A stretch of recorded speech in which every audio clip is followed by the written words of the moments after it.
नमस्कार दोस्तों, आशा करता हूँ आपकी तैयारी बहुत ही अच्छी चल रही होगी और अपनी तैयारी को बेहतर से बेहतर बनाने के लिए हमारे जीके गुरु ट्रिक्स चैनल के साथ जुड़े रहें। जिन भाइयों ने अभी तक हमारे जीके गुरु ट्रिक्स चैनल को सब्सक्राइब नहीं किया है वो प्लीज़ चैनल को सब्सक्राइब जरूर करें और जिन भाइयों ने हमारे जीके गुरु ट्रिक्स चैनल को सब्सक्राइब कर रखा है उनके लिए बहुत बहुत धन्यवाद। आज की क्लास का मोटिवेशन है, सिलेक्शन की शुरुआत आत्मविश्वास से होती है, जो खुद पर यकीन करते हैं वही इतिहास रचते हैं। दोस्तों, आज की क्लास में political science previous year question paper हैं। आज की क्लास का टॉपिक है इंटरनेशनल रिलेशंस, अंतर्राष्ट्रीय संबंध, जिसकी 7 क्लास पहले हो चुकी हैं। आज 8वीं क्लास है और 8वीं क्लास के साथ आज दूसरा टॉपिक भी शुरू कर रहे हैं, अंतर्राष्ट्रीय संगठन। जो प्रमुख संगठन हैं, जो अंतर्राष्ट्रीय स्तर के प्रमुख संगठन है, यूएनओ है, WTO है, जो ऐसे प्रमुख सार्क है, जो ऐसे प्रमुख संगठन हैं जो हमारे टॉपिक में दे रखे हैं, उनको भी हल किए रहेंगे आज की क्लास में, उनको भी शामिल किया गया है। तो आज की क्लास को शुरू करते हैं। आज की क्लास का पहला प्रश्न आपकी स्क्रीन पर है, निम्नलिखित में से किस राजनीतिज्ञ ने यूएसएसआर को दुष्ट साम्राज्य की संज्ञा दी? यूएसएसआर कहते हैं संयुक्त राष्ट्र, जिसमें उस यूएसएसआर को दुष्ट साम्राज्य की संज्ञा किसने दी? जॉन एफ कैनेडी ने, रोनाल्ड रीगन ने, रिचर्ड निक्सन ने, हेनरी किसिंजर ने? तो आपका सही जवाब होगा ऑप्शन बी, रोनाल्ड रीगन ने। रोनाल्ड रीगन ने यूएसएसआर को दुष्ट साम्राज्य की संज्ञा दी थी।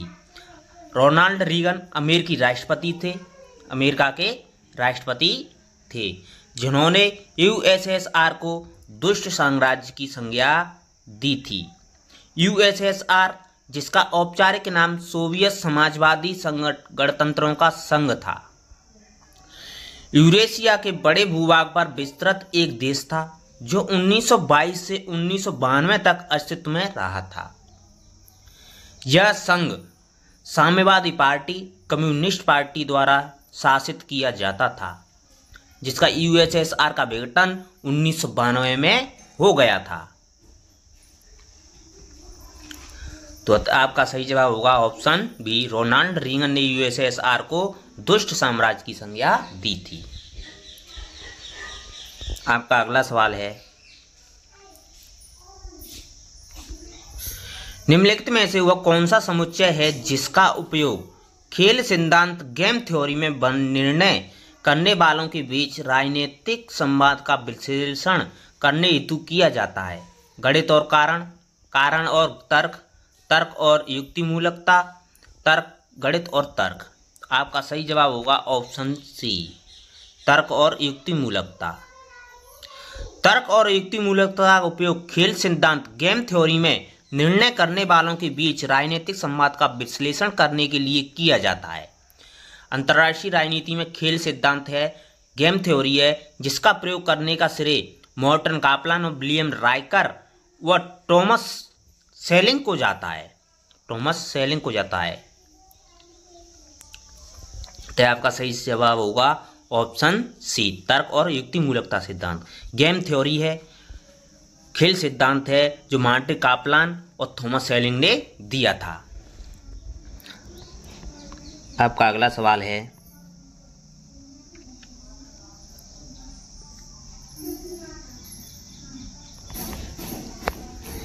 निम्न में से कौन न्याय युद्ध का एक मानदंड नहीं है? संप्रभु राजकुमार द्वारा अधिकृत होना, आनुपातिक होना, न्याय संगत उद्देश्य के लिए किया जाना, अघोषित होना? आपका सही जवाब होगा ऑप्शन डी, अघोषित होना। अघोषित होना, युद्ध का अघोषित होना अर्थात अचानक बिना किसी पूर्व सूचना के किसी राष्ट्र पर आक्रमण कर देना न्याय युद्ध का मानदंड नहीं है। आपका सही जवाब होगा ऑप्शन डी। आपका अगला सवाल है, अमेरिका में किस राष्ट्रपति के कार्यकाल को आतंकवाद के विरुद्ध लड़ाई के दौर के रूप में जाना जाता है? George H.W. Bush, George W. Bush junior, Bill Clinton, Barack Obama. आपका सही जवाब होगा option B, George W. Bush junior. George W. Bush junior अमेरिकी राष्ट्रपति के कार्यकाल को आतंकवाद के विरुद्ध लड़ाई के रूप में जाना जाता है। George W. बुश जूनियर के कार्यकाल को आतंकवाद के विरुद्ध लड़ाई के दौर में के रूप में जाना जाता है। वर्ष 2002 में घोषित इस कार्यक्रम का उद्देश्य विभिन्न देशों में चल रही आतंकवादी गतिविधियों को रोकने और उनकी सीमाओं को सुरक्षा में सहायता उपलब्ध कराना था। आतंकवादी जो गतिविधियां हो रही थीं उनको रोकने और उनकी सीमाओं की सुरक्षा में सहायता उपलब्ध कराना था आतंकवाद के विरुद्ध लड़ाई, जिसके कार्यकाल को जॉर्ज W. बुश जूनियर के कार्यकाल को कहा जाता है। तो आपका सही जवाब हो जाएगा ऑप्शन बी। आपका अगला सवाल है,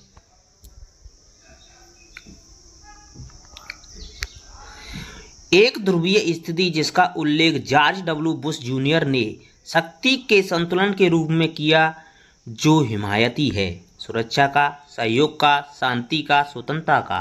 आपका सही जवाब होगा ऑप्शन डी, स्वतंत्रता का।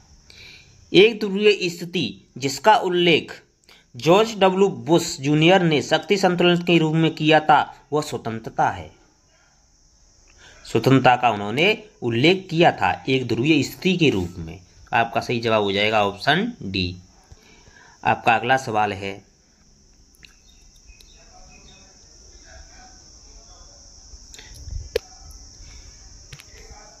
निम्नलिखित में से कौन R2P संरक्षण का दायित्व के 3 स्तंभों का भाग नहीं है? R2P संरक्षण दायित्व के 3 स्तंभ दे रखे हैं, उनमें से कौन सा है जो भाग नहीं है, ये पूछा है इसमें। यदि राज्य अपनी जनसंख्या को संरक्षण प्रदान करने में विफल रहता है तो अंतर्राष्ट्रीय समुदाय संयुक्त राष्ट्र संघ के चार्टर के अनुसार सामूहिक कार्रवाई करेगा। हाँ दोस्तों, अंतर्राष्ट्रीय संयुक्त राष्ट्र के चार्टर के अनुसार सामूहिक कार्रवाई करेगा। वह राज्य का दायित्व है कि वह अपनी जनसंख्या को 4 सामूहिक अत्याचार अपराधों से संरक्षण प्रदान करेगा। ये भी सही है दोस्तों। यह अंतर्राष्ट्रीय समुदाय का कर्तव्य है कि वह मानवता के विरुद्ध अपराधों से जनता को संरक्षण प्रदान करेगा। नहीं दोस्तों, ये नहीं कहा गया था इसमें संरक्षण के दायित्व में R2P के 3 स्तंभों में ये शामिल नहीं था, सी। तो आपका सही जवाब हो जाएगा ऑप्शन सी। ऑप्शन सी है, वो 3 स्तंभों में शामिल नहीं था। संरक्षण का दायित्व एक वैश्विक राजनीतिक प्रतिबद्धता है। यह 2005 में संयुक्त राष्ट्र के सभी सदस्य राष्ट्रों द्वारा अस्तित्व में लाया गया था, जिसको 2005 में संयुक्त राष्ट्र संघ के सभी सदस्यों ने अपनाया था।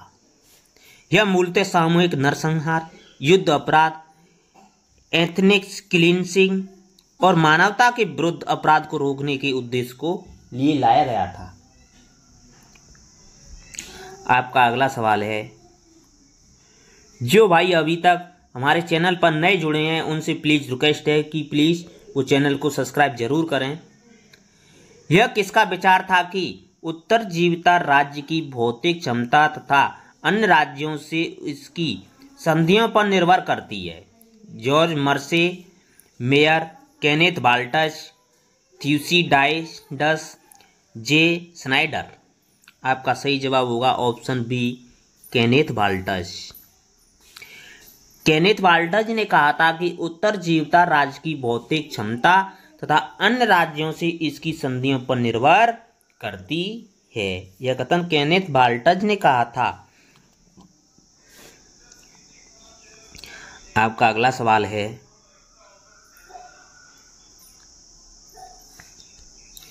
निम्नलिखित कथनों पर विचार कीजिए दोस्तों, और नीचे कूट दे रखे हैं, कूट में से सही उत्तर का चयन करना है। नव यथार्थवाद और नव उदारवाद तर्क बुद्धिवादी उपागम हैं। हाँ दोस्तों, नव यथार्थवाद और नव उदारवाद ये तर्क बुद्धिवादी उपागम हैं। नव यथार्थवाद और नारीवाद अनुचिंतनवादी उपागम है। नहीं दोस्तों, अनुचिंतनवादी उपागम नहीं है। उत्तर संरचनावाद तथा नव उदारवाद तर्क बुद्धिजीवी उपागम है। ये भी नहीं है दोस्तों, ये भी गलत है। नारीवाद और उत्तर संरचनावाद अनुचिंतनवादी उपागम है। हाँ दोस्तों, नारीवाद और उत्तर संरचनावाद अनुचिंतनवादी उपागम हैं। तो आपका सभी जवाब हो जाएगा ए और डी। ए और डी आपके ऑप्शन डी में दे रखे हैं, तो आपका सही जवाब होगा ऑप्शन डी। ए और डी सही है। आपका अगला सवाल है, जिन भाइयों ने अभी तक हमारे चैनल को लाइक नहीं किया है वो प्लीज चैनल को लाइक जरूर करें।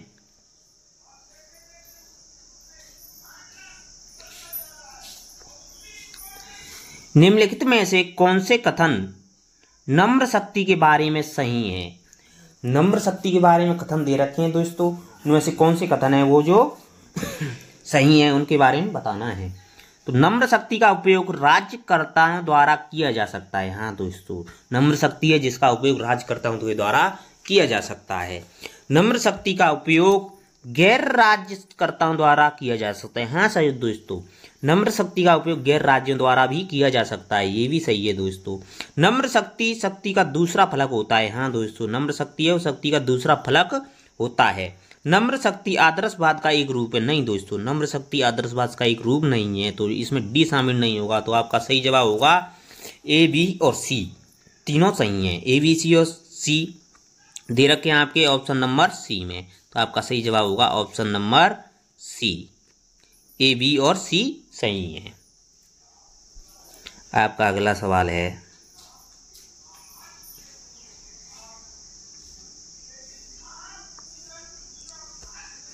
निम्नलिखित में से कौन कांट के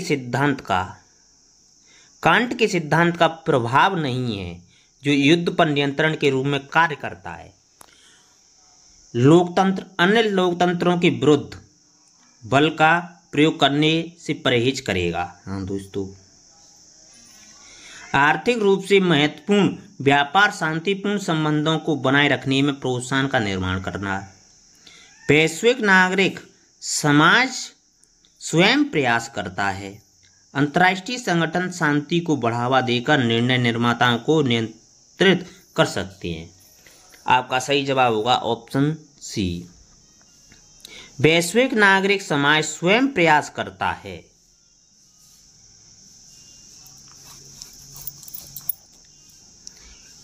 वैश्विक नागरिक समाज स्वयं प्रयास करता है। कांट के सिद्धांत का प्रभाव नहीं है जो युद्ध पर नियंत्रण के रूप में कार्य करता है। आपका सही जवाब हो जाएगा ऑप्शन सी। अंतर्राष्ट्रीय राजनीति के क्षेत्र में इमैनुअल कांट की सर्वाधिक महत्वपूर्ण एवं चर्चित कृति है द परपेचुअल पीस, 1795 में लिखी गई थी। कांट युद्ध एवं शांति के संदर्भ में व्यापक अध्ययन करता है एवं स्थायी शांति स्थापित करने की बात करता है। कांट की मान्यता है कि लोकतंत्र अन्य लोकतंत्रों के विरुद्ध बल प्रयोग करने से परहेज करेगा, आर्थिक रूप से महत्वपूर्ण व्यापार शांतिपूर्ण संबंधों को बनाए रखने में प्रोत्साहन का निर्माण करता है तथा अंतर्राष्ट्रीय संगठन शांति को बढ़ावा देकर निर्णय निर्माताओं को नियंत्रित कर भी सकता है। आपका सही जवाब हो जाएगा ऑप्शन सी। आपका अगला सवाल है,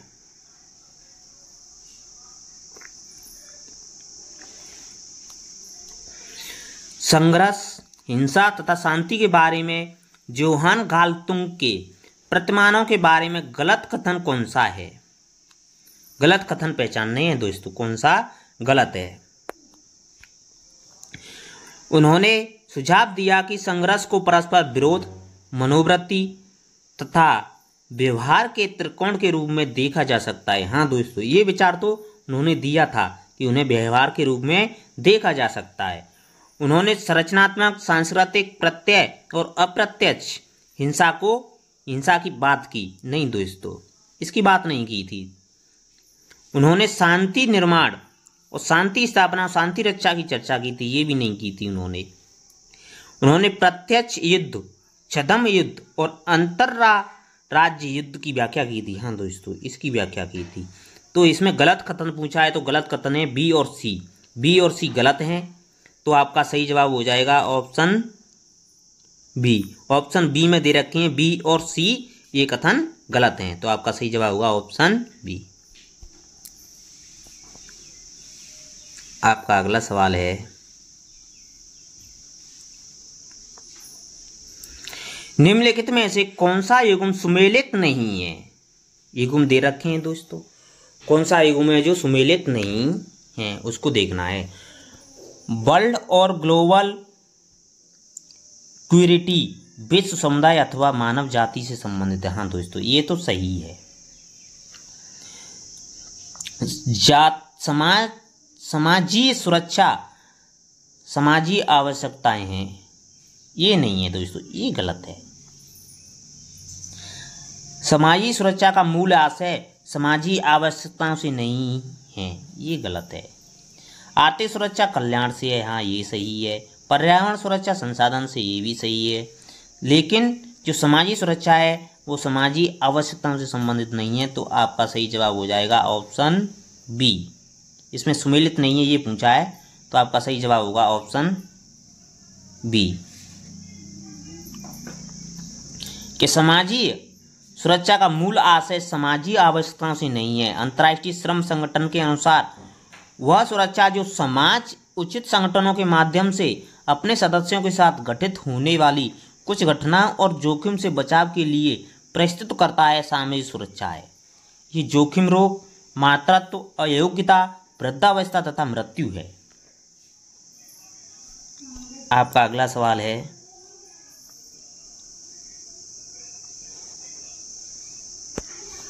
निम्नलिखित में से कौन सा कथन असत्य है? अब इसमें असत्य कथन पूछा है दोस्तों। न्यू डेवलपमेंट बैंक ब्रिक्स राष्ट्रों द्वारा स्थापित एक बहुपक्षीय विकास बैंक है। हाँ दोस्तों, ये बहुपक्षीय विकास बैंक है। एशियन इंफ्रास्ट्रक्चर इन्वेस्ट बैंक चीन के प्रयासों से स्थापित एक बैंक है। हाँ दोस्तों, यह भी चीन के प्रयासों से स्थापित की गई थी। विश्व व्यापार संगठन WTO उन देशों को सर्वाधिक अल्प विकसित देशों की मान्यता प्रदान करता है जिन्हें संयुक्त राष्ट्र संघ ने ऐसा नमोदिष्ट किया है, ये भी सही है दोस्तों। अंतर्राष्ट्रीय वित्त निगम विकासशील देशों में राजनीतिक जोखिम बीमा प्रदान करता है, नहीं दोस्तों।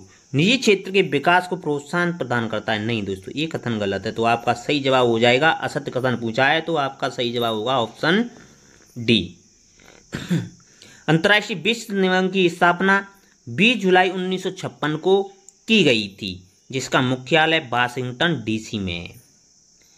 अंतर्राष्ट्रीय वित्त निगम का मुख्यालय वाशिंगटन DC में है। 20 जुलाई 1956 को स्थापना की गई थी।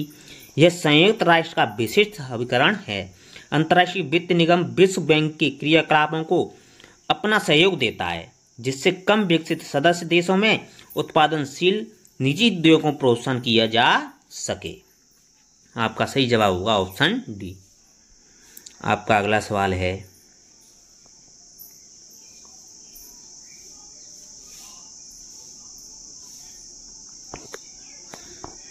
निम्नलिखित में से कौन सा अंतर्राष्ट्रीय राजनीति में यथार्थवादी विचार से संबंधित नहीं है? अल्फ्रेड जिमर्न, केनेथ बाल्ट, हेनरी किसिंजर, हांस मार्गेनथाउ। आपका सही जवाब होगा option B, Alfred Zimmern. Alfred Zimmern है वो अंतर्राष्ट्रीय राजनीति में यथार्थवादी विचार से संबंधित नहीं है, ये आदर्शवादी हैं, ये आदर्शवादी माने जाते हैं अल्फ्रेड जिमर्न। आपका सही जवाब हो जाएगा ऑप्शन ए। आपका अगला सवाल है, किसने कहा कि हमें विश्व के सबसे बड़े लोकतंत्र के साथ बुद्धिमत्ता से पेश होना चाहिए? हमें भारत को सहयोग देने के लिए कड़ा परिश्रम सतत रूप से करने की आवश्यकता है। हालांकि हम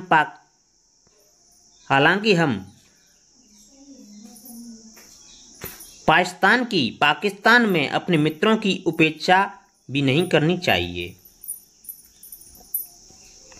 आपका सही जवाब होगा ऑप्शन सी, कॉलिन पॉवेल। यह कथन कॉलिन पॉवेल ने कहा था। आपका अगला सवाल है,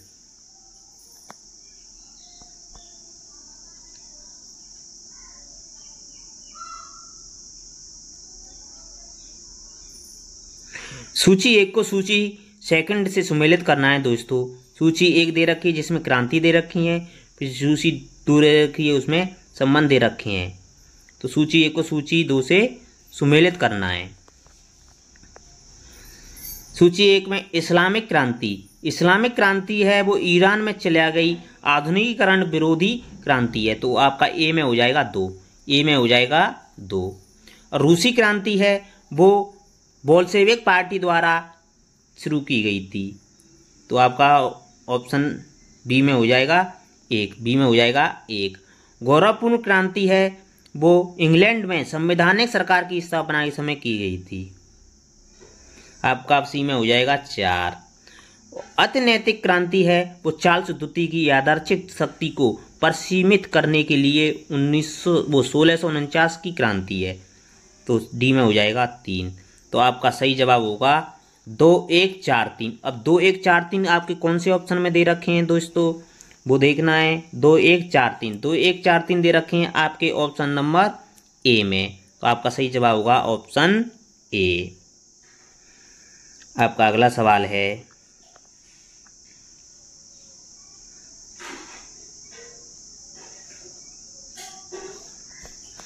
निम्नलिखित में से कौन सा सही नहीं है।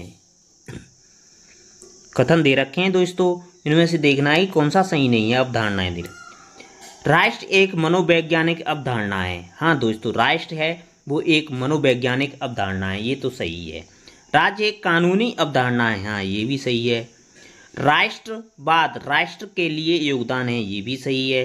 राष्ट्र और राज्य समानार्थी शब्द हैं, नहीं दोस्तों ये गलत है।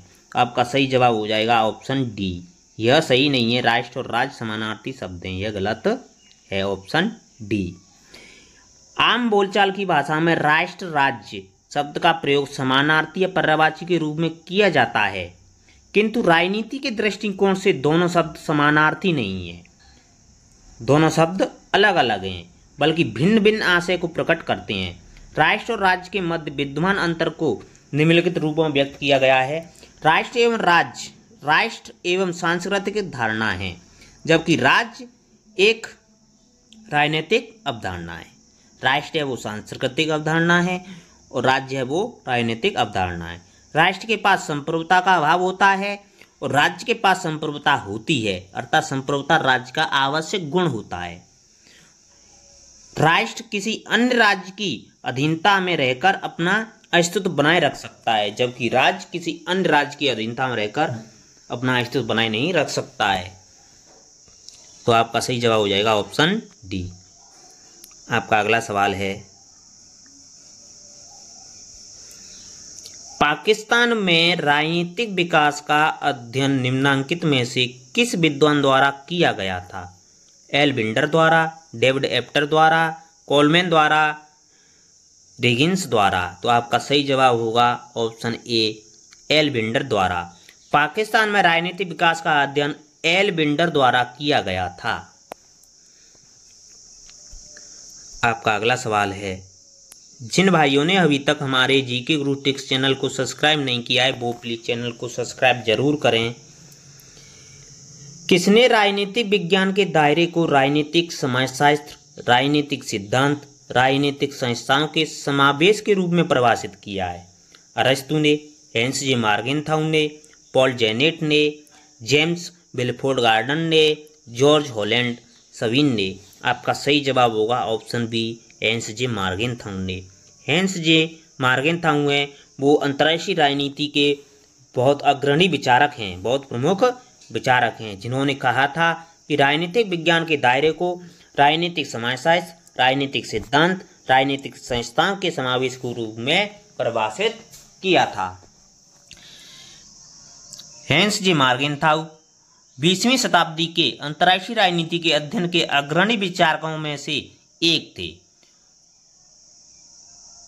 हेंस जे मार्गेनथाउ ने पॉलिटिक्स अमंग नेशन अपनी पुस्तक थी पॉलिटिक्स अमंग नेशन 1948 में लिखी थी। दूसरी थी scientific man versus power politics 1940 में लिखी थी। द कॉन्सेप्ट ऑफ पॉलिटिकल इनकी प्रमुख रचनाएं थी। ये प्रमुख इनकी रचनाएं थी। सबसे प्रसिद्ध रचना थी politics among nation. Politics among nation 1948 में लिखी थी। ये महत्वपूर्ण रचना थी इनकी, पॉलिटिक्स अमॉन्ग नेशन। आपका अगला सवाल है, वर्तमान दशकों में चीन की विदेश नीति का केंद्रीय मार्गदर्शक सिद्धांत कौन सा रहा है? उदार दर्शन, कम्युनिस्ट दर्शन, धर्म दर्शन, लोकतांत्रिक दर्शन। जो कम्युनिस्ट दर्शन है वो विदेश नीति का केंद्रीय मार्गदर्शक सिद्धांत रहा है। वर्तमान दशकों में चीन की विदेश नीति का केंद्रीय मार्गदर्शक कम्युनिस्ट दर्शन रहा है। आपका सही जवाब होगा ऑप्शन बी।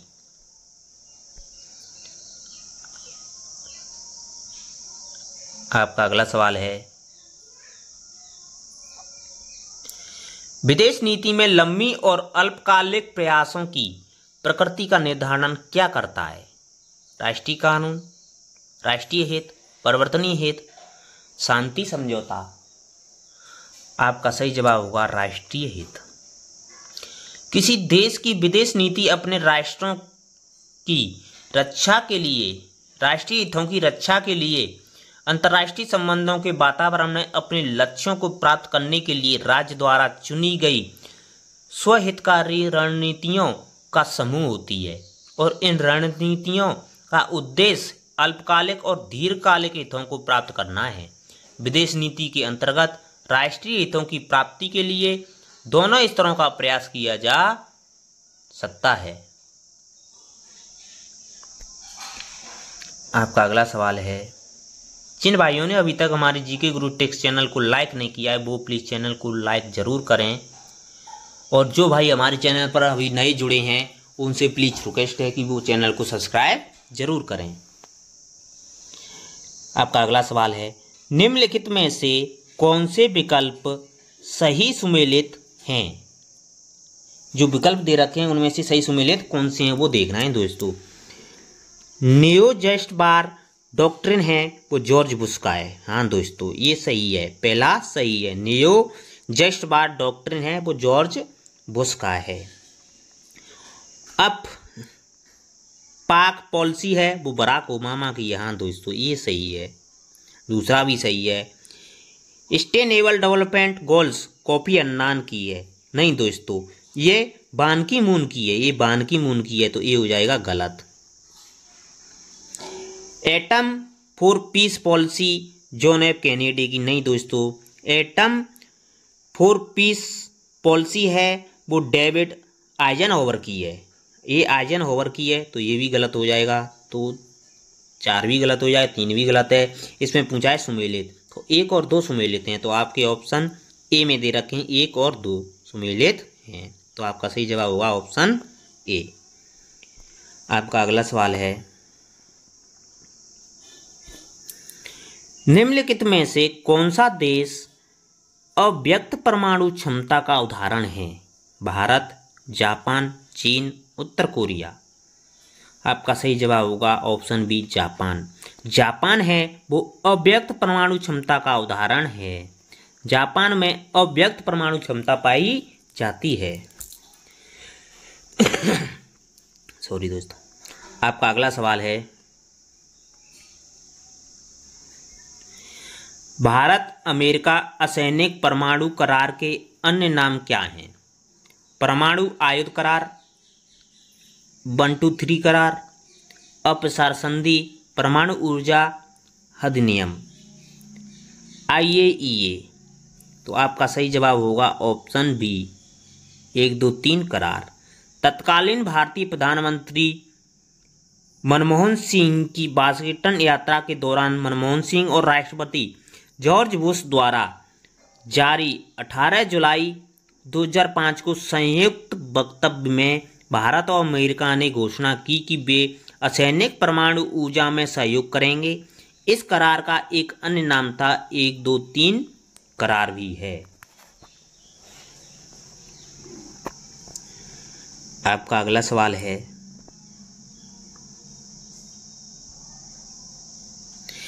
आधुनिक राज्य व्यवस्था के उद विकास में निम्नांकित घटनाओं का कालक्रम अनुक्रम बताइए। जो घटनाएं दे रखी हैं उनको क्रम से व्यवस्थित करना है दोस्तों, घटनाओं का क्रम बताना है। तो आपकी घटनाएं दे रखी हैं। वियना कांग्रेस, वियना कांग्रेस है वो 1814 में आई थी, 1814 में आई थी। Paris peace treaty, Paris peace treaty है वो 1947 में आई थी। पेरिस पीस ट्रिटी है 1947 में आई थी। ट्रिटी ऑफ वेस्टफेलिया है, ट्रिटी ऑफ वेस्टफेलिया है वो 1648 में आई थी। कब? 1648 में। ट्रिटी ऑफ यूट्रेक्ट है वो 1713 में आई थी, 1713 में आई थी। तो आपका सही जवाब होगा कालक्रम के अनुसार देखेंगे तो ट्रिटी ऑफ वेस्टफेलिया 3 पहले आएगा, 3 और दे रखे हैं ऑप्शन एक ए में ही दे रखे हैं 3, तो आपका सही जवाब हो जाएगा ऑप्शन ए। और दूसरे में दे ही नहीं रखा है पहले पर ए, तो आपका ऑप्शन ए सही हो जाएगा। फिर उसके बाद ट्रिटी ऑफ यूट्रेक्ट, फिर उसके बाद वियना कांग्रेस, फिर पेरिस पीस ट्रिटी, तो आपका सही जवाब होगा ऑप्शन ए। आपका अगला सवाल है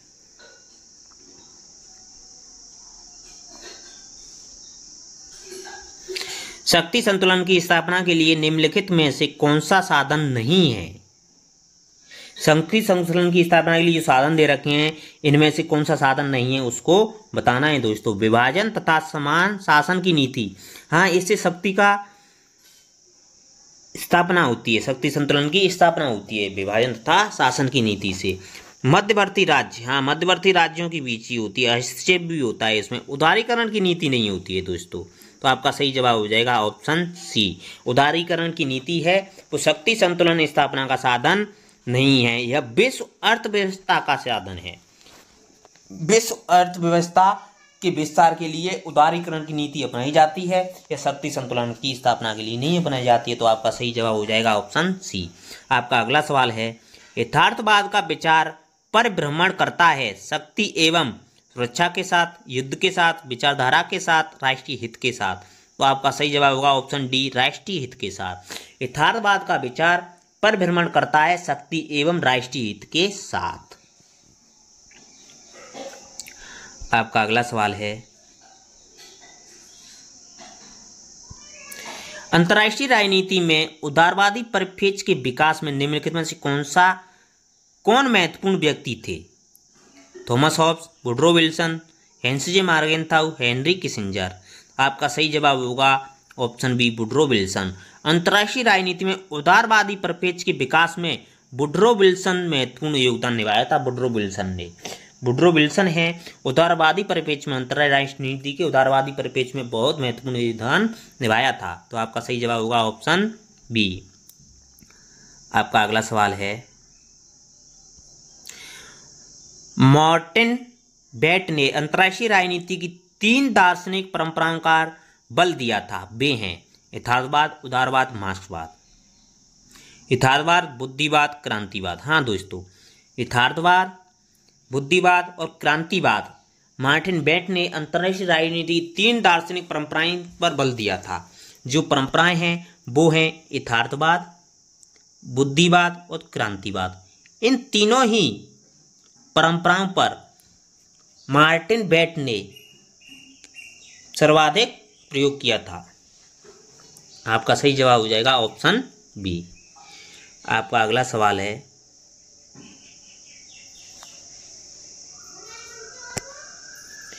निम्नलिखित में से कौन सा राष्ट्रीय शक्ति का तत्व नहीं समझा जाता है।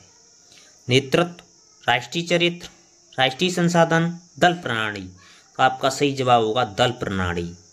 दल प्रणाली है वो राष्ट्रीय शक्ति का तत्व नहीं है। राष्ट्रीय शक्ति के तत्व हैं वो नेतृत्व होता है, राष्ट्रीय चरित्र होता है, राष्ट्रीय संसाधन होता है, लेकिन दल प्रणाली नहीं होती है। तो आपका सही जवाब हो जाएगा ऑप्शन डी। राष्ट्रीय शक्ति किसी भी राज्य की वह शक्ति होती है जिसके माध्यम से कोई व्यक्ति अन्य राज्यों के व्यवहार, कार्य तथा नीतियों को प्रभावित करने की कोशिश करता है। और राष्ट्रीय शक्ति के तत्व होते हैं नेतृत्व, राष्ट्रीय चरित्र और राष्ट्रीय संसाधन। आपका सही जवाब होगा ऑप्शन डी, दल प्रणाली राष्ट्रीय शक्ति के तत्वों में शामिल नहीं है। आपका अगला सवाल है, आर्थिक कूटनीति को इस रूप में भी जाना जाता है। आर्थिक कूटनीति को और क्या कहते हैं? सांस्कृतिक कूटनीति, तेल कूटनीति, संकट कूटनीति, विकास कूटनीति। तो आपका सही जवाब होगा ऑप्शन डी, विकास कूटनीति। आर्थिक कूटनीति को विकास कूटनीति के नाम से भी जाना जाता है। तो आपका सही जवाब होगा ऑप्शन डी। आपका अगला सवाल है,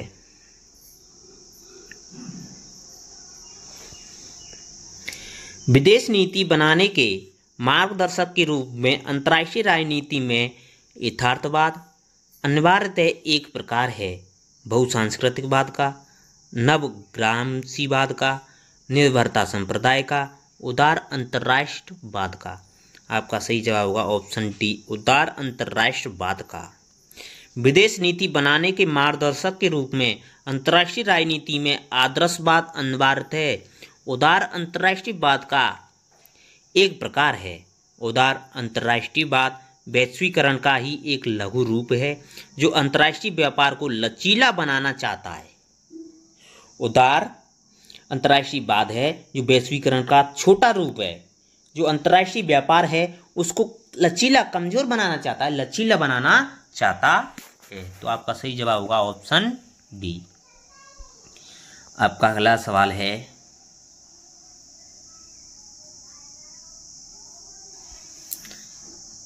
अंतर्राष्ट्रीय राजनीति राष्ट्रों के बीच सत्ता के लिए संघर्ष है, यह कथन किसके द्वारा कहा गया था? डेविड ईस्टन ने, E.S.E. फाइनर ने, हेंस जी मार्गेंथौ ने, अर्नेस्ट बार्कन ने, जॉर्ज एच सेविन ने। आपका सही जवाब होगा ऑप्शन सी, हेंस जी मार्गेंथौ ने। हेंस जी मार्गेंथौ ने कहा था कि अंतर्राष्ट्रीय राजनीति राष्ट्रों के बीच सत्ता के लिए संघर्ष है। यह कथन हेंस जी मार्गेंथौ ने कहा था। दोस्तों, हेंस जी मार्गेंथौ हैं वो महत्वपूर्ण विचारक हैं अंतर्राष्ट्रीय राजनीति के अंदर।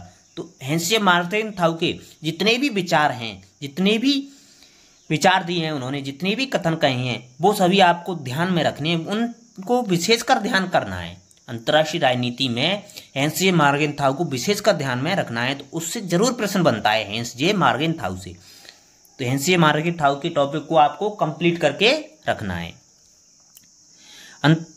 हेंस जे मार्गेंथौ को पुरस्कृत कथन है, अंतर्राष्ट्रीय राजनीति राष्ट्रों के बीच सत्ता के लिए संघर्ष है। अंतर्राष्ट्रीय राजनीति के यथार्थवादी उपागम के प्रबल समर्थक हेंस जे मार्गेंथौ की सबसे प्रसिद्ध रचना पॉलिटिक्स अमंग नेशन है, जो 1949 में लिखी गई थी, 1948 में। आपका अगला सवाल है, किसने कहा कि शांति के रूप में परिभाषित राष्ट्रीय हित अंतर्राष्ट्रीय राजनीति का मुख्य तत्व हैं? N J. Spykman, Hobbes, Morgenthau, Nietzsche. आपका सही जवाब होगा ऑप्शन सी, मार्गेंथौ ने। मार्गेंथौ ने कहा था कि शांति के लिए परिभाषित राष्ट्रीय हित अंतर्राष्ट्रीय राजनीति का मुख्य तत्व हैं। मार्गेंथौ जो कट्टर यथार्थवादी हैं, जो कि नैतिकता को महत्व न देकर राष्ट्रीय हित और राष्ट्र शक्ति को सर्वोपरि मानते हैं। अतः शांति के रूप में परिभाषित राष्ट्रीय हित अंतर्राष्ट्रीय राजनीति का मुख्य तत्व है, मार्गेंथौ ने कहा था। ऑप्शन सी आपका सही जवाब हो जाएगा। अब आपका अगला टॉपिक शुरू होता है प्रमुख संगठन। जो अंतर्राष्ट्रीय राजनीति में प्रमुख संगठन दे रखे हैं दोस्तों, जैसे WTO है, UNO है, ये संगठन दे रखे हैं। विश्व व्यापार संगठन है, UN संयुक्त राष्ट्र संघ है, और सार्क है, बिम्स्टेक है। जो संगठन दे रखे हैं उनके ऊपर जो प्रीवियस ईयर परीक्षा में क्वेश्चन आए हैं उनको भी इस टॉपिक में शामिल, इस क्लास में शामिल किया गया है। तो आपका अगला टॉपिक शुरू होता है यहीं से, प्रमुख संगठन। प्रमुख संगठन में आपका पहला प्रश्न दे रखा है आपकी स्क्रीन पर।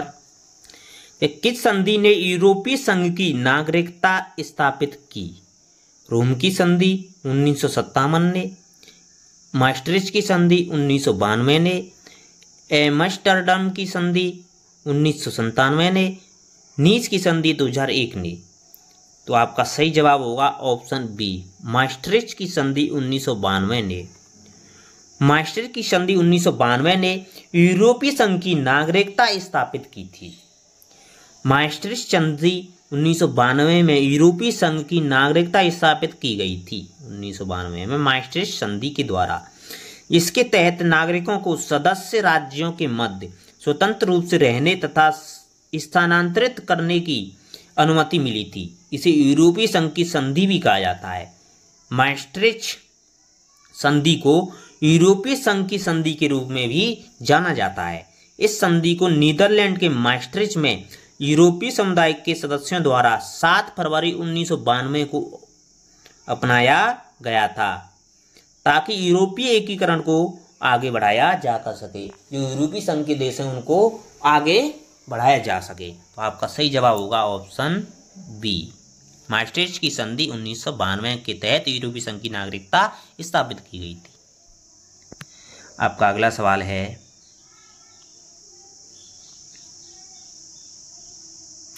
कथन और कारण दे रखे हैं दोस्तों। अभिकथन और कारण दे रखे हैं। अभिकथन है ये है, संयुक्त राष्ट्र संघ मानवाधिकार को बढ़ावा देने को प्रतिबद्ध है। हाँ दोस्तों, संयुक्त राष्ट्र संघ है वो मानवाधिकार को बढ़ावा देने के लिए प्रतिबद्ध है। और जिसका कारण दे रखा है, मानवाधिकार मानव के विकास और उनकी अस्मिता की आवश्यक शर्तें हैं। हाँ दोस्तों, कारण भी सही है और व्याख्या भी सही कर रहा है। तो आपका सही जवाब हो जाएगा ए और आर दोनों सत्य हैं। आर ए की सही व्याख्या करता है आपका ऑप्शन ए, ऑप्शन ए।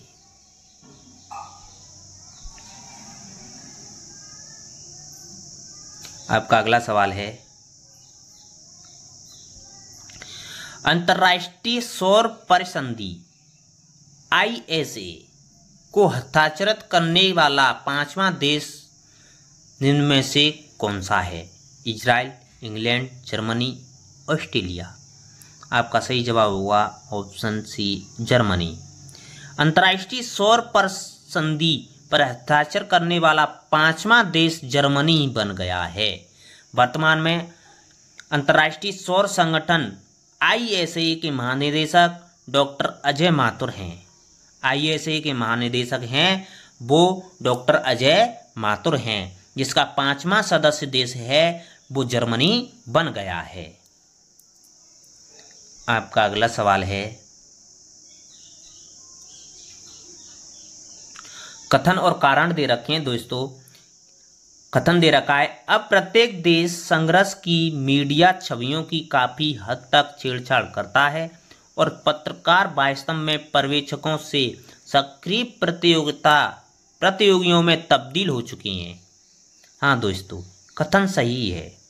कारण दे रखा है, मीडिया युद्ध शैली कार्यसूचियों का निरूपण तथा सहमतियों का निर्माण करने लगी है। हाँ, ये भी सही है दोस्तों, लेकिन इसकी व्याख्या सही नहीं कर रहा है, इसकी व्याख्या नहीं कर रहा है।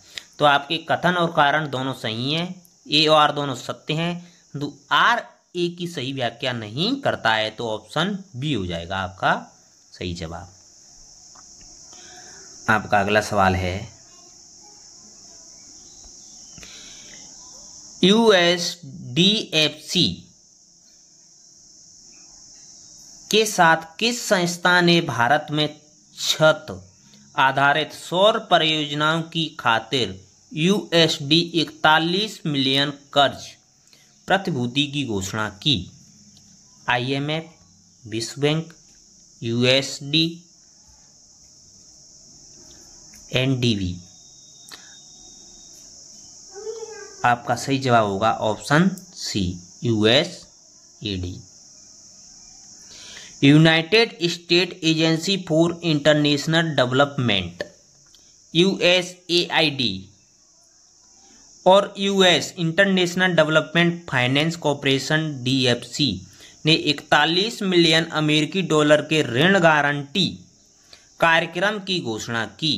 यह भारतीय लघु और मध्यम उद्योगों को रूफटॉप सौर परियोजना के सहित विश्वसनीय बिजली का उपयोग करने के लिए ऋण प्रदान करेगा।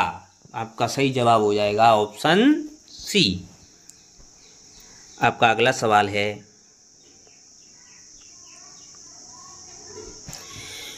किन दो संस्थाओं ने मिलकर जलवायु परिवर्तन वित्त पोषण के मुद्दे पर निर्धन देशों की खातिर एक मंच का शुभारंभ करने की योजना बनाई? एडीबी और एआईआईबी, एडीबी और एनडीबी, विश्व बैंक और आईएमएफ, आईएमएफ और एनडीबी। तो आपका सही जवाब होगा ऑप्शन सी, विश्व बैंक और आईएमएफ। विश्व बैंक और आईएमएफ दोनों संस्थाओं ने मिलकर जलवायु परिवर्तन वित्त पोषण के मुद्दे पर निर्धन देशों की खातिर एक मंच का शुभारंभ किया था। विश्व बैंक नीति सुधार कार्यक्रमों और परियोजनाओं के लिए ऋण देता है, जबकि अंतर्राष्ट्रीय मुद्रा कोष है, आईएमएफ है, वो केवल नीति सुधार कार्यक्रमों के लिए ऋण प्रदान करता है। विश्व बैंक केवल विकासशील देशों को ऋण देता है और अंतर्राष्ट्रीय मुद्रा कोष है, वो संसाधनों का इस्तेमाल निर्धन राष्ट्रों के साथ धनी देश भी कर सकते हैं।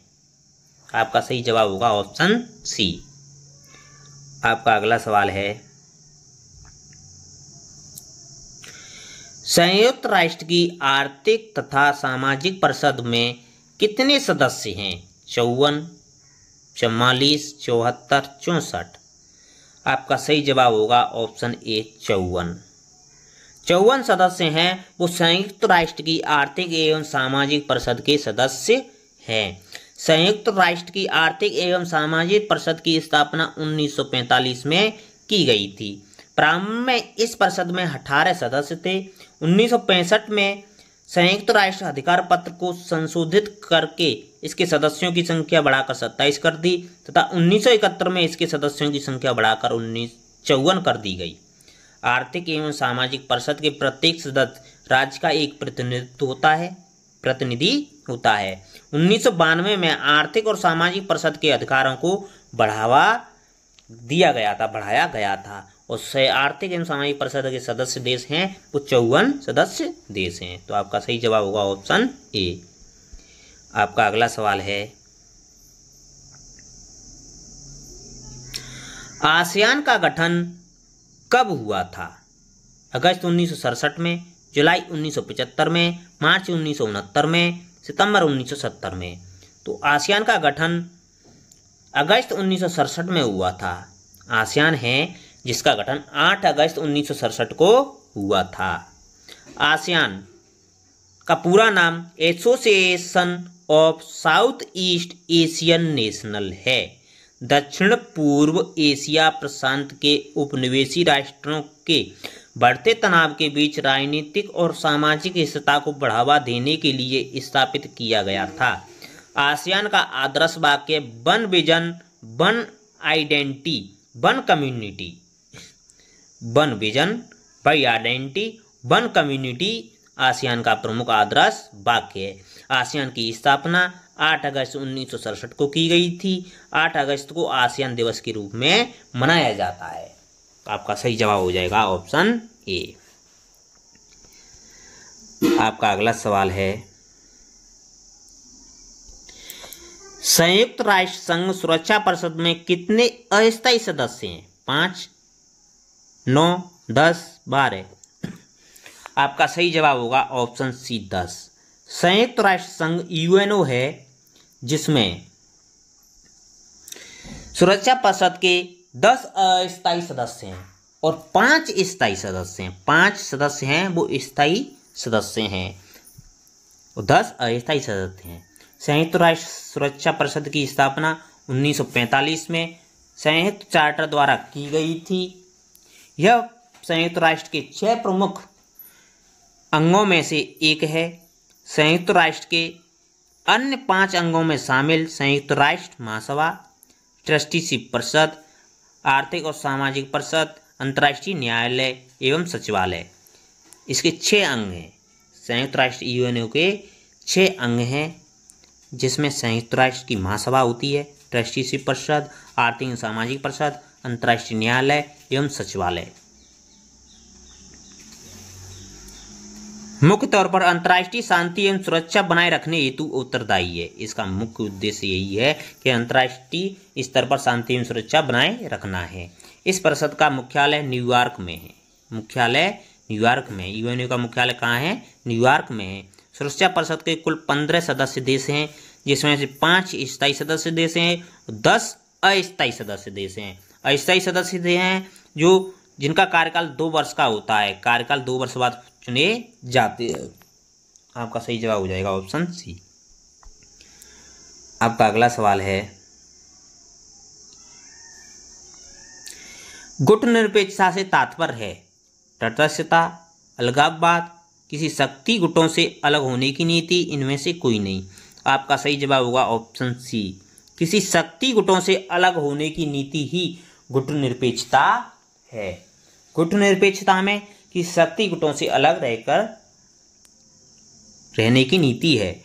गुटनिरपेक्ष आंदोलन की स्थापना औपनिवेशिक व्यवस्था के पतन के दौरान हुई थी। यह वह दौर था जब नए नए देश औपनिवेशिक गुलामी से आज़ाद हो रहे थे और वैश्विक पटल पर एक नई पहचान प्राप्त करने में लगे थे।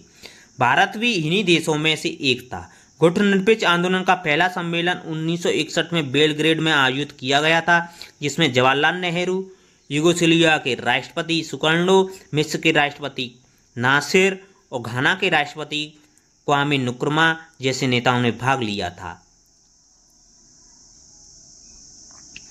आपका अगला सवाल है,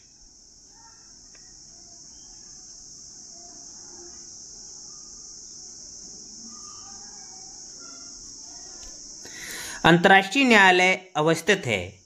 अंतर्राष्ट्रीय न्यायालय है वो कहाँ है? जिनेवा में, वाशिंगटन में, न्यूयॉर्क में, हेग में। तो आपका सही जवाब होगा option D, the Hague, Netherlands में। अंतर्राष्ट्रीय न्यायालय का मुख्यालय है इंटरनेशनल कोर्ट है, जिसका मुख्यालय हेडक्वार्टर है वो द हेग, नीदरलैंड में है। अंतर्राष्ट्रीय न्यायालय की स्थापना 1945 में संयुक्त राष्ट्र चार्टर के द्वारा की गई थी। अप्रैल 1940 में इसे ने काम करना शुरू किया था। यह संयुक्त राष्ट्र का प्रमुख न्यायिक अंग है, जो द हेग, नीदरलैंड के पास पीस पैलेस में स्थित है। यह राष्ट्रों के मध्य विवादों को सुलझाता है और अधिकृत संयुक्त राष्ट्र के अंगों और एजेंसियों द्वारा निर्दिष्ट कानूनी प्रश्नों पर अंतर्राष्ट्रीय कानूनों के अनुसार सलाह देता है। इसमें 193 सदस्य देश शामिल हैं। अंतर्राष्ट्रीय न्यायालय में 15 न्यायाधीश होते हैं, जिन्हें संयुक्त राष्ट्र महासभा और सुरक्षा परिषद की सलाह पर 9 वर्ष के लिए चुना जाता है। अंतर्राष्ट्रीय न्यायालय के न्यायाधीशों का कार्यकाल 9 वर्ष का होता है, जिसमें 15 न्यायाधीश होते हैं। अंतर्राष्ट्रीय न्यायालय में निरंतरता सुनिश्चित करने के लिए न्यायालय की कुल संख्या के 1/3 सदस्य हर 3 वर्ष में चुने जाते हैं और ये न्यायाधीश पुनः चुनाव के पात्र होते हैं। फ्रेंच और अंग्रेजी इसकी मुख्य आधिकारिक भाषाएं हैं। फ्रेंच और अंग्रेजी हैं इस अंतर्राष्ट्रीय न्यायालय की मुख्य कार्यकारी भाषाएं हैं। आपका अगला सवाल है, आईसीजे की संविधि में कितने अनुच्छेद हैं? 26, 111, 70, 76। तो आपका सही जवाब होगा 70। आईसीजे की संविधि में 70 अनुच्छेद हैं। अंतर्राष्ट्रीय न्यायालय की स्थापना नीदरलैंड के द हेग में 3 अप्रैल 1940 को की गई थी। इसकी स्थापना कार्य आज के बारे में संयुक्त राष्ट्र के घोषणा पत्र के अध्याय 14 के अनुच्छेद 92 से 96 तक अध्याय 14 के अनुच्छेद 92 से 96 तक उल्लेख किया गया है। अंतर्राष्ट्रीय न्यायालय का एक पृथक संविधान है, जिसे अंतर्राष्ट्रीय न्यायालय की संविधि भी कहा जाता है। इसमें 5 अध्याय और 70 अनुच्छेद हैं। अंतर्राष्ट्रीय न्यायालय में संविधि में 5 अध्याय और 70 अनुच्छेद हैं। इसमें न्यायालय के अधिकार क्षेत्र, कार्य संचालन के नियम, संगठन आदि के बारे में बताया गया है। अंतर्राष्ट्रीय न्यायालय के न्यायाधीशों की नियुक्ति संयुक्त राष्ट्र महासभा और सुरक्षा परिषद की सलाह पर की जाती है और 9 वर्षों का इनका कार्यकाल होता है न्यायाधीशों का। आपका अगला सवाल है,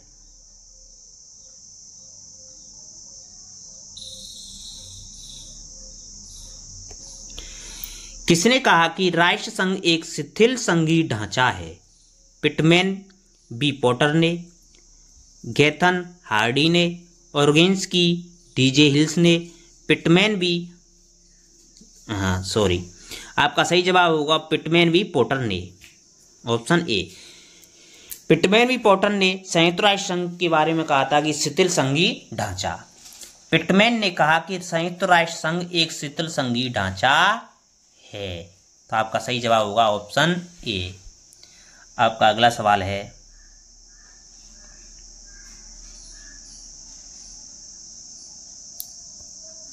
निम्नलिखित में से कौन सा अंतर्राष्ट्रीय सम्मेलन इसके लागू होने के वर्ष से गलत तरीकों से मेल खाता है? उसको पहचाना है दोस्तों। लोगों और मानवाधिकारों पर अफ्रीकी चार्टर 1986, हाँ तो सही है।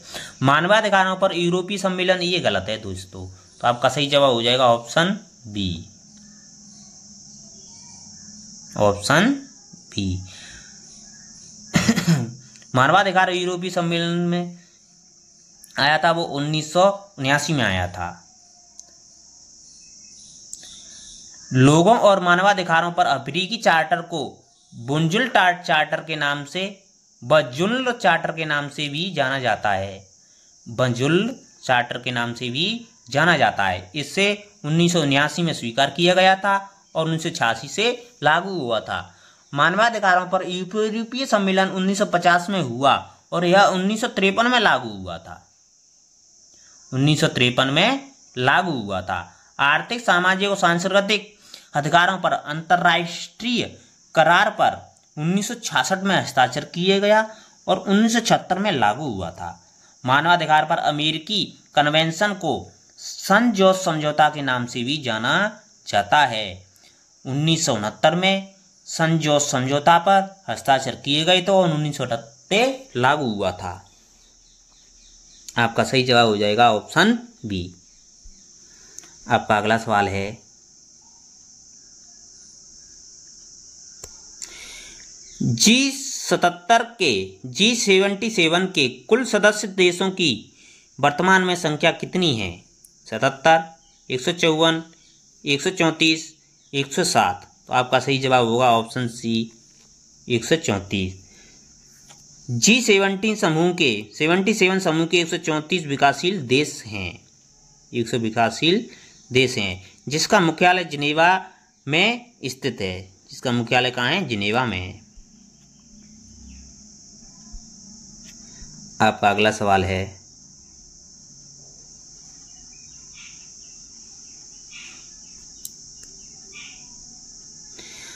कौन सा देश G7 का सदस्य नहीं है? Bharat, Japan, Italy, Germany. तो आपका सही जवाब होगा ऑप्शन ए, भारत। भारत है वो G7 का सदस्य नहीं है। G7 के सदस्य हैं वो हैं UK, Canada, France, Germany, Italy, Japan और अमेरिका। G7 के सदस्य देश हैं। सभी G7 के सदस्य और भारत G20 का हिस्सा है। भारत है वो G20 का हिस्सा है, लेकिन G7 का हिस्सा नहीं है। आपका अगला सवाल है,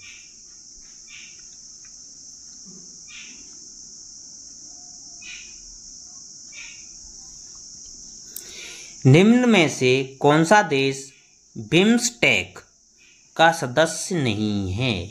नेपाल, भूटान, सिंगापुर, थाईलैंड। तो आपका सही जवाब होगा ऑप्शन सी, सिंगापुर। सिंगापुर है वो बिम्स्टेक का सदस्य देश नहीं है। बिम्स्टेक एक क्षेत्रीय संगठन है तथा बंगाल की खाड़ी के तटवर्ती और समीपवर्ती क्षेत्रों में स्थित एक सदस्य संगठन है जो क्षेत्रीय एकता का प्रतीक है।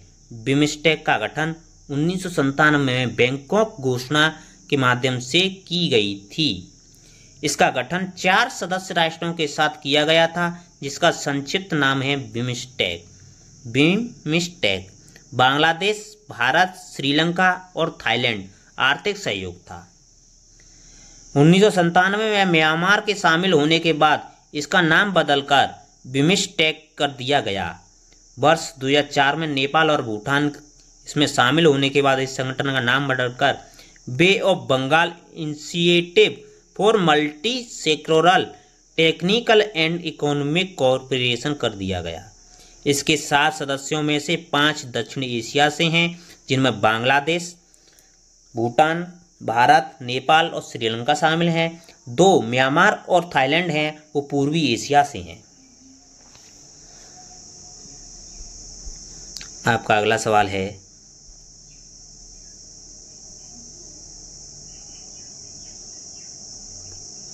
WTO के विषय में निम्न में से कौन सा कथन असत्य है? गलत कथन बताना है। भारत का इसका संस्थापक सदस्य था। हाँ, भारत है WTO का संस्थापक सदस्य था। यह एक अंतर्राष्ट्रीय संधि की कृति है। हाँ, यह एक अंतर्राष्ट्रीय संधि की कृति है। यह सदस्य देशों के मध्य उठे व्यापारिक विवादों का निस्तारण नहीं करता है। नहीं दोस्तों, ये गलत है। यह बौद्धिक संपदा आधारित अधिकार संबंधी समझौते को मान्यता देता है। यहाँ देता है, तो आपका सही जवाब हो जाएगा ऑप्शन सी है। यह गलत कथन है। ऑप्शन सी वाला है वो गलत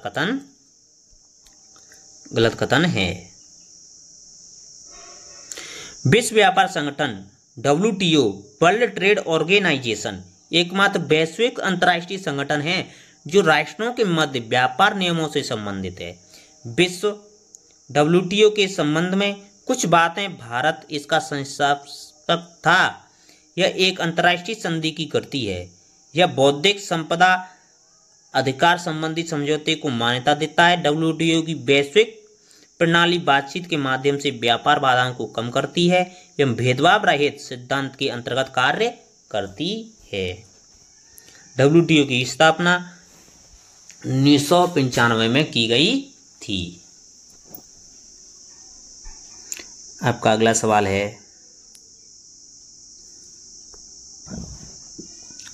IMF का मुख्यालय कहाँ स्थित है? न्यूयॉर्क में, वाशिंगटन DC में, लंदन में, मनीला में? आपका सही जवाब होगा ऑप्शन बी, वाशिंगटन DC में। IMF का मुख्यालय वाशिंगटन DC में है। अंतर्राष्ट्रीय मुद्रा कोष एक अंतर्राष्ट्रीय संस्था है जो अपने सदस्य राष्ट्रों के वैश्विक आर्थिक स्थिति पर दृष्टि रखने का कार्य करती है। IMF में कुल 190 सदस्य देश हैं। अंदोरा 190वें सदस्य देश के रूप में शामिल हुआ है। अंदोरा। IMF का उद्देश्य आर्थिक स्थिरता सुरक्षित करना, आर्थिक प्रगति को बढ़ावा देना और निर्धनता कम करना, रोजगार को बढ़ावा देना और अंतर्राष्ट्रीय व्यापार को सुविधाजनक बनाना है। आपका अगला सवाल है,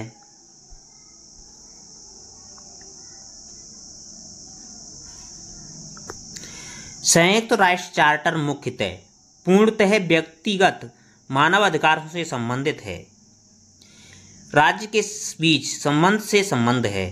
शांति, न्याय, स्वतंत्रता और आर्थिक तथा सामाजिक अधिकारों से व्यापक विषयों के लिए है। हाँ, तो ऑप्शन सी हो जाएगा सही आपका जवाब। संयुक्त राष्ट्र चार्टर मुख्यतः शांति, न्याय, स्वतंत्रता और आर्थिक तथा सामाजिक अधिकारों जैसे व्यापक विषयों के लिए है। संयुक्त राष्ट्र चार्टर के मुख्य उद्देश्य हैं सामूहिक व्यवस्था, अंतर्राष्ट्रीय शांति एवं सुरक्षा कायम रखना, अंतर्राष्ट्रीय विवादों का शांतिपूर्ण समाधान करना, राष्ट्रों के आत्मनिर्णय उपनिवेशवाद विघटन की प्रक्रिया को गति देना, सामाजिक, आर्थिक और सांस्कृतिक एवं मानवीय क्षेत्रों में अंतर्राष्ट्रीय सहयोग को प्रोत्साहन देना। ये प्रमुख कार्य उद्देश्य हैं संयुक्त राष्ट्र संघ के। आपका अगला सवाल है, सार्क का नया सदस्य है मालदीव, म्यांमार, अफगानिस्तान, भूटान। आपका सही जवाब होगा अफगानिस्तान। सार्क का नया सदस्य है वो अफगानिस्तान है। वर्ष 2007 में अफगानिस्तान सार्क का नया सदस्य बना था। सार्क का पूरा नाम है south Asian association for recognition corporation. में शामिल अंतिम 8वां सदस्य देश है। सार्क का ये अंतिम 8वां सदस्य देश है। सार्क के अन्य सदस्य जैसे भारत है, पाकिस्तान है, नेपाल है, भूटान है, बांग्लादेश है, श्रीलंका है, मालदीव है। पर्यवेक्षक देश हैं वो चीन, सार्क के जो पर्यवेक्षक देश हैं वो हैं चीन, European union, Australia, Iran, Japan, Mauritius, Myanmar, America और दक्षिणी कोरिया। सार्क के ये पर्यवेक्षक देश हैं। सार्क की स्थापना 1985 में की गई थी। उद्देश्य क्षेत्रीय एकता और आर्थिक विकास को बढ़ावा देना था। वर्ष 2006 में सार्क द्वारा दक्षिण एशिया मुक्त व्यापार क्षेत्र की शुरुआत की गई थी। तो आपका सही जवाब हो जाएगा ऑप्शन सी, अफगानिस्तान। अफगानिस्तान है वो 8वां सदस्य देश बना है सार्क का। आपका अगला सवाल है, निम्न में से कौन सा देश सार्क का सदस्य नहीं है? बांग्लादेश, भूटान, मॉरिशस, नेपाल। आपका सही जवाब होगा मॉरिशस। मॉरिशस है वो सार्क देशों के सदस्य देशों में शामिल नहीं है। सार्क का गठन 8 दिसंबर 1985 को किया गया था, जिसका उद्देश्य था दक्षिण एशिया में आपसी सहयोग से शांति और प्रगति हासिल करना।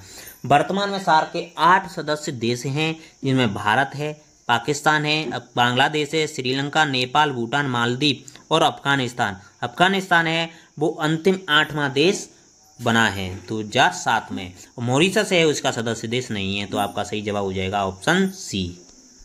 आपका अगला सवाल है, किस वर्ष भारत और पाकिस्तान संघाई सहयोग संगठन के पूर्ण सदस्य बने थे? 2015 में, 2019 में, 2018 में, 2017 में। तो आपका सही जवाब हो गया ऑप्शन डी 2017 में। 2017 में भारत और पाकिस्तान संघाई सहयोग संगठन के सदस्य बने थे। संघाई सहयोग संगठन की स्थापना 2001 में रूस, चीन, किर्गिस्तान, कजाकिस्तान, तजाकिस्तान और उज्बेकिस्तान के राष्ट्रपतियों ने की थी। भारत और पाकिस्तान को वर्ष 2017 में इसकी सदस्यता मिली थी। इसका गठन यूरेशिया देशों के बीच राजनीतिक, आर्थिक और सैन्य सहयोग के लिए किया गया था। संघाई सहयोग संगठन का उद्भव संघाई चीन में 1996 में चीन, कजाकिस्तान, किर्गिस्तान, रूस, तजाकिस्तान द्वारा हस्ताक्षरित किया गया था, जिसमें संघाई 5 के नाम से संबंधित नाम से जाना जाता था। इसमें इन 5 मूल सदस्यों के अतिरिक्त सन 2001 में उज्बेकिस्तान को ऑब्जर्वर सदस्य के रूप में संगठन के साथ जोड़ा गया, जिसे बाद में पूर्ण सदस्यता प्रदान की गई। आपका अगला सवाल है, दोस्तों गद्यांश दे रखा है, गद्यांश को पढ़ना है, फिर उसके बाद क्वेश्चनों को हल करना है।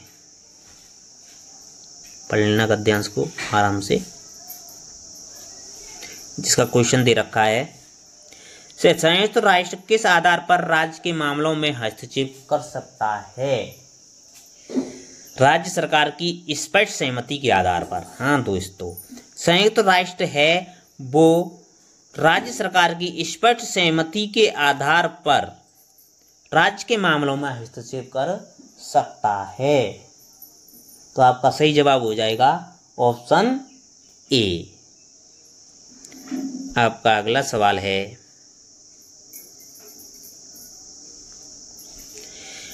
राज्य में हस्तक्षेप के मामले में संयुक्त राष्ट्र को निम्नलिखित में से किस पहलू से संबंधित प्रावधानों को अनुपालन करना चाहिए? घरेलू अधिकार क्षेत्र से, आर्थिक सहयोग से, राजनीतिक स्वतंत्रता से, राजनीतिक व सामाजिक समानता से। तो आपका सही जवाब होगा ऑप्शन ए, घरेलू अधिकार क्षेत्र। राज्य में हस्तक्षेप के मामले में संयुक्त राष्ट्र को घरेलू अधिकार क्षेत्र से संबंधित प्रावधानों का अनुपालन करना चाहिए, ऑप्शन ए। आपका अगला सवाल है, संयुक्त राष्ट्र का नया दायित्व किस प्रकार की अंतर्राष्ट्रीय व्यवस्था की स्थापना करती है? अधिक लोकतांत्रिक संयुक्त राष्ट्र की, वैश्विक शासन प्रदान करना। हाँ दोस्तों, वैश्विक शासन प्रदान करना। संयुक्त राष्ट्र का नया दायित्व वैश्विक शासन प्रदान करना अंतर्राष्ट्रीय व्यवस्था की स्थापना करती है। तो आपका सही जवाब हो जाएगा ऑप्शन बी। संयुक्त राष्ट्र का नया दायित्व वैश्विक शासन की ओर आगे बढ़ने का संकेत दे रहा है। आपका अगला सवाल है, संयुक्त राष्ट्र किस आधार पर राज्य के मामले में हस्तक्षेप करने के लिए तत्पर है? अंतर्राष्ट्रीय सहयोग के लिए, संघर्ष को समाप्त करने के लिए, महान शक्तियों को सुविधा प्रदान करने के लिए, आंतरिक न्याय को बढ़ावा देने के लिए। तो आपका सही जवाब होगा ऑप्शन डी, आंतरिक न्याय को बढ़ावा देने के लिए संयुक्त राष्ट्र राज्य के मामलों में हस्तक्षेप करने के लिए तत्पर तैयार रहता है। तो आपका ऑप्शन डी सही जवाब हो जाएगा। आपका अगला सवाल है, संयुक्त राष्ट्र संघ के हस्तक्षेप के आधार के संबंधों में कुछ वर्गों की आम भावना क्या है? आर्थिक विफलता, मानवाधिकारों का उल्लंघन, बड़े स्तर पर हिंसा, औषधि दुर्व्यवहार की समस्या। आपका सही जवाब होगा ऑप्शन बी, मानवाधिकारों का उल्लंघन। Option B. संयुक्त राष्ट्र संघ के हस्तक्षेप के आधार पर कुछ वर्गों की आम भावना है कि मानवाधिकारों को बढ़ावा देने के लिए किसी देश के भीतर हस्तक्षेप अंतर्राष्ट्रीय शांति और सुरक्षा पर खतरा के आधार पर ही न्याय संगत है। तो आपका सही जवाब हो जाएगा ऑप्शन बी, मानवाधिकारों का उल्लंघन। आपका अगला सवाल है, सॉरी दोस्तों, आज की क्लास पूरी होती है। अगर आपको वीडियो पसंद आई हो तो लाइक करें और अधिक से अधिक शेयर करें, और प्रीवियस वीडियो देखने के लिए आपकी स्क्रीन पर जो वीडियो दिखाई दे रही है उस पर क्लिक करें और प्रीवियस वीडियो देखें।